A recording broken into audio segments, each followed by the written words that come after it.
تو ساتھ ولیکن مگر، لیکن اس کے ساتھ یہ مت بھولو کہ اللہ تبارک و تعالیٰ یمنو احسان فرما دیتا ہے اپنے بندوں میں سے جس کا چاہتا ہے۔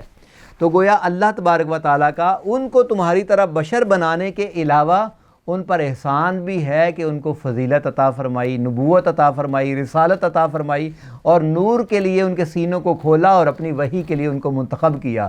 تو گویا جہاں جہاں قرآن حکیم نے بشریت انبیاء کا ذکر فرمایا، وہیں پہ ان کی فضیلت اور ان کی نورانیت کا بھی ذکر فرمایا۔ اس لیے یہاں پر بھی دیکھیے کہ جب اللہ تبارک و تعالیٰ اپنے بندوں میں سے جس پر چاہے احسان فرما لے، تو پھر اس میں بھی غور کریں کہ پھر برابری کیسی رہی، اور رہ گئی روشن دلیل کی بات، تو اللہ پاک کے حکم کے بغیر ہم تمہارے پاس کوئی دلیل نہیں لے آئیں گے، اور اللہ پاک پر ہی مومنوں کو بھروسہ کرنا چاہیے۔ یہ سورہ ابراہیم کا مضمون تھا۔ 2 آیات میں آپ نے دیکھا کہ جہاں جہاں انبیاء کرام کی بشریت اور مثلیت کہ یہ تمہاری طرح ہی ہیں کا ذکر ہوا، وہاں پہ ساتھ جڑے ہوئے لفظوں کے ساتھ بغیر فاصلے کے اللہ تبارک و تعالیٰ نے ان کی فضیلت کا ذکر بھی فرما دیا۔ یہاں پر اگر بشریت اور فضیلت دونوں کا ذکر قرآن نے کیا ہے، تو ہم اپنے سٹیجوں پر، ہم اپنے ممبروں پر، ہم اپنے وعظوں میں کیوں بشریت کو الگ اور نورانیت اور شان مصطفیٰ کو الگ کر دیتے ہیں؟ لہٰذا قرآن حکیم کے اسلوب کو اپنانا چاہیے، افراط و تفریط سے بچنا چاہیے۔ جہاں جہاں نبی کی مثلیت کا ذکر ہے، وہاں اس کی فضیلت کا بھی ذکر ہے، اس کے فضائل کا کبھی انکار نہ کریں۔ اس کے بعد آگے دیکھیے 2 بڑے ہی اہم پوائنٹ ہیں۔ وہ فرماتے تھے ما ھذا الا بشر مثلکم، یہ جو لائن ہے ما ھذا، یہ تو نہیں ہے، ہماری طرح ایک بشر ہیں۔ اور ان کی قوم کے بھی جو بڑے سردار تھے، یہ جو بلو کلر میں یہ رائٹنگ لکھی گئی ہے، یہ اس آیہ مبارکہ کا ترجمہ نہیں ہے، اس آیہ مبارکہ سے پیچھے جو مضمون چل رہا ہے، یعنی کہ 33 نمبر آیت کے جو پیچھے مضمون ہے، اسی آیت میں اس کو بلو کلر دیا گیا ہے۔ نیلے کلر میں آپ دیکھیے، جب تک آپ قرآن حکیم کے سیاق کو، آپ قرآن حکیم کی پچھلی آیت کو، اگلی آیت کو نہیں سمجھیں گے، شان نزول نہیں سمجھیں گے، اس وقت تک قرآن حکیم کا ترجمہ اور تفسیر کرنے میں غلطی کر سکتے ہیں۔ تو بلو کلر میں آپ دیکھیے، نیلے کلر میں قوم کے سردار کہہ رہے ہیں اور وڈیرے کہہ رہے ہیں، جو الذین کفروا، جو کفر کرتے تھے، یہ پچھلی اسی آیت کا وہ مضمون ہے، اور آخرت کو جھٹلاتے تھے۔ یہ 2 چیزیں ہم نے ان کی دنیوی زندگی میں مال و دولت کی کثرت انہیں عطا فرمائی تھی، تیسری بات آسودگی دے رکھی تھی، چوتھی بات، اور ان 4 نعمتوں کے بعد پھر وہ لوگوں سے کیا کہتے تھے؟ ما ھذا الا بشر مثلکم، یہ شخص تو محض تمہارے جیسا ایک بشر ہے جو تمہارا نبی ہے۔ یأکل مما تأکلون منہ، وہی چیزیں کھاتا ہے جو تم کھاتے ہو، ویشرب مما تشربون، اور یہ وہی پیتا ہے جو تم پیتے ہو۔ یہاں پر 2 چیزوں کو ہائی لائٹ کیا گیا ہے، یہ ہمیں آگے لے کر چلیں گی۔ پہلا یہ بات کی گئی کہ یہ نبی وہی کھاتا ہے جو تم کھاتے ہو، پھر کہا گیا وہی پیتا ہے جو تم پیتے ہو۔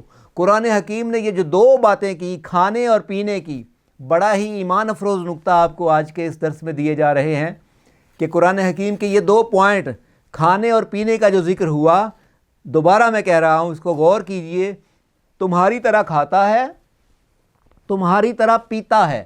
یہ 2 پوائنٹ آپ ذہن میں رکھتے ہوئے اگلی آیت کی طرف جائیے، پھر آپ کو اس مسئلے کا حل آ جائے گا۔ اب حدیث پاک کی طرف ہم چلتے ہیں۔ قرآن حکیم کی تشریح کو سمجھتے ہوئے، تفسیر کو سمجھتے ہوئے ہم حدیث پاک کا سہارا لیتے ہیں۔ صحیح بخاری کی حدیث ہے، صحیح مسلم کی حدیث ہے، متفق علیہ حدیث ہے کہ حضور اکرم صلی اللہ علیہ وسلم نے صوم وصال رکھنے شروع کیے۔ آپ نے اللہ تبارک و تعالیٰ سے ملاقات اور وصال کے لیے آپ نے ایسے روزے رکھنے شروع کیے جو نفلی تھے، جن میں سحر و افطار نہیں ہوتا تھا۔ سحر و افطار کے بغیر نہ سحری کی نہ افطاری کی، روزہ کھلنے کا وقت ہو گیا مگر آپ نے کچھ نہیں کھایا پیا، پھر اللہ کی بارگاہ میں حاضر ہو گئے۔ ایسے مسلسل روزے رکھنے شروع کیے تو صحابہ کرام جو آپ کی ایک ایک سنت اور ایک ایک ادا کو اپنائے ہوئے تھے، انہوں نے بھی اسی طرح روزے رکھنے شروع کر دیے۔ جب آپ کچھ دنوں کے بعد آپ حجرہ مبارک سے باہر تشریف لائے، آپ نے دیکھا کہ صحابہ کرام کا حال بہت برا ہو چکا ہے، یعنی کہ کمزوری سے نڈھال ہو چکے ہیں، اور بہت ہی قسم پرسی کی حالت ہے، اور کمزوری سے ان کی جان لے رکھی ہے۔ آپ نے پوچھا بھئی تمہیں کیا ہوا؟ تو عرض کرنے لگے حضور آپ بغیر افطار کے روزہ رکھ رہے ہیں تو ہم نے بھی آپ کی سنت پہ نفلی روزے شروع کیے ہوئے ہیں، ہم بھی افطاری نہیں کرتے اور ہم روزے پہ روزہ روزے پہ روزہ روزے پہ روزہ رکھے جا رہے ہیں۔ آقا نے اس وقت جلال میں آ گئے اور فرمایا وَأَيُّكُمْ مِثْلِي، تم میں سے کون ہے میری مثل۔ دوبارہ پیچھے جاتے ہیں ہم قرآن پاک کی آیت پہ، بَشَرٌ مِثْلُكُمْ، تمہاری طرح بشر ہیں۔ اس سے پیچھے جاتے ہیں اور رسولوں نے انہیں کہا کہ ہم تمہاری طرح بشر ہیں۔ اس سے پیچھے جاتے ہیں، آپ فرما دیجئے اے حبیب کہ میں تو تمہاری طرح بشر ہوں۔ اللہ نے اپنے حبیب کے منہ سے اپنا کلام یہ اس طرح نکلوایا کہ آپ فرما دیں انہیں کہ میں تمہاری طرح بشر ہوں، مگر آگے جا کر حدیث مبارکہ میں حضور فرما رہے ہیں وَأَيُّكُمْ مِثْلِي، تم میں سے کون ہے میری مثل۔ اب آپ کے ذہن میں یہ خیال آئے گا وہ تو قرآن ہے اور یہ حدیث ہے، لیکن حاضرین گرامی کبھی بھی اس بات کو فراموش نہ کیجئے کہ وہی زبان نبوت مصطفیٰ صلی اللہ علیہ وسلم ہے جس سے قرآن نکلا، اسی زبان مقدس سے حدیث نکلی۔ اگر حدیث کی روایت میں کوئی شک نہ رہے، راویوں میں کوئی شک نہ رہے، صحیح حدیث ہونے پر آپ کو یقین ہو جائے، اور یہ صحاح ستہ میں بخاری مسلم مقبول ترین کتابوں کی، دونوں کتابوں کی حدیث ہے جسے متفق علیہ کہا جاتا ہے۔ اس کا مطلب جس طرح زبان مصطفیٰ نے یہ کہا کہ اللہ کے کہنے پہ میں تمہیں کہتا ہوں میں تمہاری طرح بشر ہوں، اسی طرح اسی زبان مصطفیٰ صلی اللہ علیہ وسلم سے یہ نکل رہا ہے ایوکم مثلی، بھلا تم میں سے کون ہے میری مثل۔ انی ابھی تو، بے شک میں تو گزارتا ہوں رات، یطعمنی، وہ مجھے کھلاتا ہے، کون؟ ربی، میرا رب، ویسقینی، اور مجھے پلاتا ہے، یعنی میں رات اپنے رب کے ہاں گزارتا ہوں اور میرا رب مجھے کھلاتا بھی ہے پلاتا بھی ہے۔ اور اے صحابہ کرام، تم صوم وصال کے روزے رکھ کے کھانا پینے چھوڑ کر اپنی کیا حالت بنا رکھی ہے، اور تم سمجھتے ہو کہ تم نبی کی مثل ہو۔ لہٰذا وہ جو قرآن پاک کی آیت کی وجہ سے کچھ لوگوں کے ذہنوں میں یہ مغالطہ ہو گیا تھا کہ شاید مثلیت ہے، ہمارے جیسے ہی ہیں، ان کو یہ بتانا مقصود تھا۔ قرآن نے وہاں پر یہ دلیل دی کہ اگر وہ تمہاری مثل ہیں تو ان پر وحی بھی تو ہوتی ہے، یہ فضیلت ہے ان کی۔ اگر وہ تمہاری مثل ہیں تو ان کا سینہ نور کے لیے بھی تو کھولا ہے، یہ ان کی فضیلت ہے۔ اگر وہ تمہاری مثل ہیں تو ہم نے ان کو بندوں میں سے چنا بھی تو ہے رحمت اور احسان کے لیے، یہاں پر پھر فضیلت ہے۔ قرآن نے بھی بشریت کے ساتھ فضیلت کا ذکر فرمایا اور حدیث پاک میں فرمایا کہ کون ہے جو میری مثل ہے، میرا رب تو مجھے کھلاتا اور پلاتا ہے۔ اب پچھلی آیت پہ دوبارہ چلتے ہیں جہاں سے یہ سوال پیدا ہوا تھا کھلانے اور پلانے کا، وہ یہ تھی کہ ان کی قوم کے سرداروں نے یہ الزام لگایا تھا کہ یہ نبی تمہاری طرح کھاتے ہیں، تمہاری طرح پیتے ہیں۔ کھانے اور پینے دو چیزوں کا ذکر ہوا، قربان جائیں اللہ پاک نے کھانے اور پینے کے اس اعتراض کو اپنے محبوب کی زبان مقدس سے، زبان وحی سے حدیث مبارکہ میں کلیئر کیا کہ وہ جو تم کھانے اور پینے دو چیزوں کا ذکر کرتے تھے کہ رسول تمہاری طرح کھاتے ہیں، تمہاری طرح پیتے ہیں، آؤ حدیث میں سن لو کہ میں اپنے رب کے ہاں رات گزارتا ہوں، وہ مجھے کھلاتا ہے، وہ مجھے پلاتا ہے۔ تمہاری طرح کھانا پینا نہیں ہے، یہاں معاملہ کچھ اور ہے۔ رب کھلانے والا، رب پلانے والا، اور رب کائنات ہی ان کی تنہائیوں میں نور عطا کرنے والا ہے۔ حاضرین گرامی، یہاں سے یہ پتہ چلا کہ اس حالت میں محبوب رب گزارتے ہیں کہ رب انہیں کھلاتا اور پلاتا ہے۔ گویا جہاں پر فضیلت یا مثلیت کا یہاں معاملہ نہیں آ تو معاملہ بہت آگے بڑھ گیا، اللہ تبارک تعالیٰ کے قرب کی باتیں ہو رہی ہیں۔ اور یہ بات کرنا آپ حیران ہوں گے کہ رمضان المبارک میں اس عنوان کو کیوں لیا گیا۔ اس عنوان کو اس لیے لیا گیا، یہ آیت مبارکہ آپ سمجھیے، پھر سمجھ آ جائے گی کہ ہم نے رمضان میں اس موضوع کو کیوں سلیکٹ کیا۔ قل انما انا بشر مثلکم، سورہ حامیم سجدہ ہے۔ سجدہ کا مطلب ہے اب سجدے میں گرنے کا مقام آ گیا ہے، اب اللہ آپ سے معافی مانگنے کا مقام آ گیا ہے کہ ہم کیا سوچے بیٹھے تھے۔ کیا ہے؟ فرما دیجئے بے شک میں تمہاری طرح اے کافرو ظاہراً آدمی ہونے میں تمہارے جیسا ہوں، پھر بھی یوحا الیہ، مجھ پر میری دعوت سے اس قدر گریزاں کیوں ہو کہ مجھ پر وہی بھیجی گئی ہے کہ تمہارا رب ایک ہے، بس اس کے لیے ہی سیدھے اور متوجہ ہو جاؤ۔ اور آگے جو چیز ہم نے بریکٹ کی ہے ریڈ کلر میں، غور طلب ہے، فاستغفروہ، اور اس سے معافی مانگو۔ یہاں پر معافی کا ذکر کیوں کیا گیا؟ اس لیے کہ جب بشریت اور مثلیت کا ذکر پیچھے آیا تو جن لوگوں کو یہ مغالطہ ہوا تھا کہ نبی تو ہمارے بڑے بھائی ہیں، نبی تو ہمارے جیسے ہیں، ہماری طرح کھاتے اور پیتے ہیں، جو اس چکر میں پڑ گئے، انہوں نے جو ہے حضور اکرم صلی اللہ علیہ وسلم کی فضیلت کا دامن چھوڑ دیا، آپ کی شانوں کا دامن چھوڑ دیا، انہوں نے اپنے جیسا گمان کر لیا۔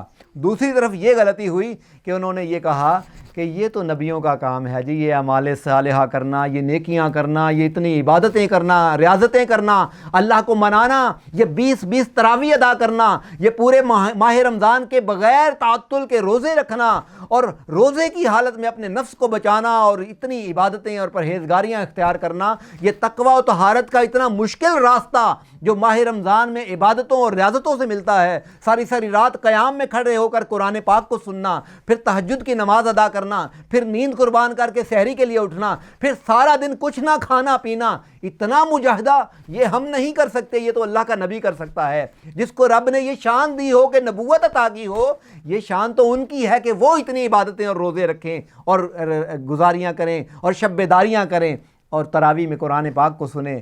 حاضرین گرامی، یہ جو دو طرفیں تھیں، دو انتہائیں تھیں افراط اور تفریط کی، کسی نے حضور کی بشریت کو جو ہے وہ پردہ سمجھ لیا اور کسی نے اپنے اعمال صالحہ نہ کرنے کا بہانہ سمجھ لیا۔ اللہ پاک نے ان دونوں کو یہ جواب دیا اور اس بات پر کہا کہ تم جو بشریت اور مثلیت کے چکر میں پڑھ کے ان کی شان کو بھول بیٹھے تھے، اس چیز پر توبہ کرو، اس چیز پر معافی مانگو میرے سے۔ وَوَيْلٌ لِّلْمُشْرِكِينَ، اور مشرکوں کے لیے ہلاکت ہے۔ اور آخری بات، اللہ رب العزت نے یہ جو بات فرمائی وَاسْتَغْفِرُوهُ، اس کو ہم اس سے پچھلی آیت، یہ آیت نمبر 6 ہے سورہ حامیم السجدہ کی، آیت نمبر 5 میں ایک بڑا ہی ایمان افروز نکتہ ہے۔ آگے دیکھیے، ہم اب اس آیت کو پڑھنے اور سمجھنے کے بعد جس میں اللہ تعالیٰ معافی مانگنے کا کہہ رہا ہے کہ اپنے اس عقیدے پر افراط و تفریط پر معافی مانگو مجھ سے، اس پہ اللہ پاک پچھلی آیت میں کیا فرما رہا ہے، غور کیجئے۔ اللہ پاک فرماتے ہیں، اب یہ سیاق کلام ہے، پیچھے کون سی بات ہو رہی تھی؟ وَقَالُوا قُلُوبُنَا فِي أَكِنَّةٍ، اور وہ کہتے ہیں کہ ہمارے دل اس چیز سے غلافوں میں ہیں، تَدْعُونَنَا إِلَيْهِ، جس کی طرف آپ ہمیں بلاتے ہیں، وَفِي آذَانِنَا وَقْرٌ، اور ہمارے کان بہرے پن کا شکار ہیں، بوجھ ہے ہمارے کانوں پر۔ اور کیا بوجھ ہے؟ بیننا، ہمارے درمیان، و بینکا، اور اے اللہ کے نبی آپ کے درمیان، حجاب، پردہ ہے۔ نبی اور امتی کے درمیان کیا پردہ ہے؟ فَعْمَلْ إِنَّنَا عَامِلُونَ، آپ اپنا عمل کیجئے، ہمیں اپنا عمل کرنے دیجئے۔ گویا یہاں پر جو لوگ عمل سے بھاگنے والے تھے، جو مجاہدے سے بھاگنے والے تھے، جو عبادت گزاری سے بھاگنے والے تھے، جو تقوی و طہارت کے راستے سے بھاگنے والے تھے، انہوں نے اس بات کو کہ آپ تو اللہ کے نبی ہیں، ہم تو ایک عام گناہگار سے امتی ہیں، اس چیز کو حجاب کہہ دیا۔ کبھی بھی اس چیز کو مت بھولیں کہ جو حجاب ہوتا ہے وہ فضیلت نبی حجاب نہیں ہوتی کہ اللہ کا نبی افضل ہے اس لیے تم یہ اعمال نہ کرو، نہیں نہیں، کبھی ایسا نہیں ہوتا۔ حجاب کیا ہے؟ حجاب دو مخلوقوں کے درمیان ہوتا ہے۔ انسانوں کا جنوں سے حجاب ہے، جنات کا فرشتوں سے حجاب ہے، انسانوں کا فرشتوں سے حجاب ہے، فرشتوں کا جنات سے حجاب ہے۔ حجاب ایک ایسا پردہ ہے جو آپ کو ایک دوسری مخلوق سے الگ کر دیتا ہے، مگر یہاں پر کوئی حجاب نہیں۔ اللہ پاک کئی بار فرما چکے ہیں قرآن پاک میں کہ میں نے اپنا حبیب اور اپنا محبوب رسول تمہیں میں سے بھیجا، تمہیں میں سے بنایا، تمہیں میں سے بنایا، تمہیں میں سے سلیکٹ کیا۔ تو اللہ پاک نے یہ جو فرما دیا کہ نبی جو ہوتا ہے وہ اسی قوم میں سے ہوتا ہے، اس میں اور اس قوم میں کوئی حجاب نہیں ہوتا، اس لیے یہ حجاب کا بہانہ بنا کر، یہ فضیلت کا بہانہ بنا کر کبھی بھی تم عمل سے جی نہیں چرا سکتے۔ یہی تھا ماہ رمضان کا پیغام کہ حضور اکرم صلی اللہ علیہ وآلہ وسلم کی جو ہم نے آج اس کو عنوان رکھا کہ فضیلت بشریت مصطفیٰ اور ماہ رمضان، کہ کبھی بھی حضور اکرم صلی اللہ علیہ وسلم کی بشریت کو، فضیلت کو حجاب نہ سمجھیں۔ حجاب جو ہے وہ ہماری نیتوں میں پڑا ہے، اور اب تو نیتوں کو سیدھا کرنے والا ماہ رمضان آ چکا ہے، شیطان قید ہو چکا ہے۔ حاضرین گرامی، یہی مبارک دن ہے، شب قدر آنے والی ہے، اعمال کا راستہ سیدھا کیجئے، اللہ پاک کی بارگاہ میں توجہ سے حاضر ہو جائیے۔ تو ماہ رمضان میں قرآن الفجر کا یہ عنوان ہے کہ ہم اپنے اعمال کا راستہ اپنائیں، نوافل کا راستہ اپنائیں، اور اللہ تعالیٰ کی بارگاہ میں جس طرح اس کے محبوب صلی اللہ علیہ وسلم عبادتیں کر کر کے اپنے پاؤں جو ہے متورم کر لیتے تھے، کبھی ہمارے ہاتھ اور بازو شل نہیں ہوئے عبادتوں میں۔ آئیے ناظرین، ماہ رمضان میں عبادتوں کو اپنائیں۔ وما علینا الا البلاغ.